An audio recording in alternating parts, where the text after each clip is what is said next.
So ayun mga boss, no. So dito naman tayo ngayon sa CP holder ng motor natin. So i-convert natin siya sa case ng action cam natin. So yun. So gawin na natin, no. So tanggalin lang natin yung lock, no. So saglit lang din naman siya. Makalawang na nga to, oh.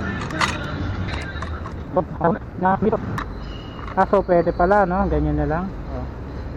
Mas okay siya, mas maganda tingnan, mas malinis. Kabit natin yung screw. Hindi, mas maganda tong isa.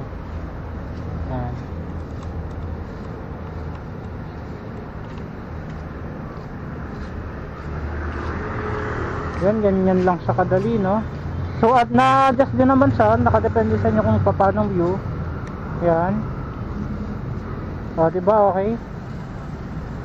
Ang gwapo tingnan, ha. So pwede nyo na rin naman siyang baliktarin. Kung gusto nyo paharap yung kuha, pwede. O, pag ganyan na lang, kung gusto nyo, diba? Yan. Ganyan lang siya kadali. Di nyo na kailangan bumili pa ng pangkabit or yung pang mounted na nabibili sa mga online. CP holder lang pwede na, at least makakatipid pa kayo. O diba, hindi na rin naman maantag yan, lock nyo lang ng maayos. Yan. So pwede siya, diba? Nakadepende na lang sa inyo kung gusto nyo paharap. Yan, ganyan siya. Adjustable din siya. Ganyan. Tumitingin sila, nakakahiya. Yan, di ba? Okay, na-adjust siya. Kayo na bahala kung paano, kung saan yung gustong view.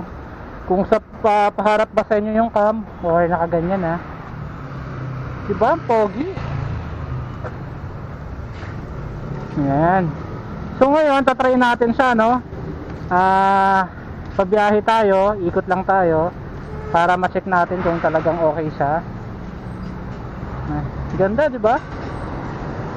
Ito yung CP holder niya. So pinalitan lang natin.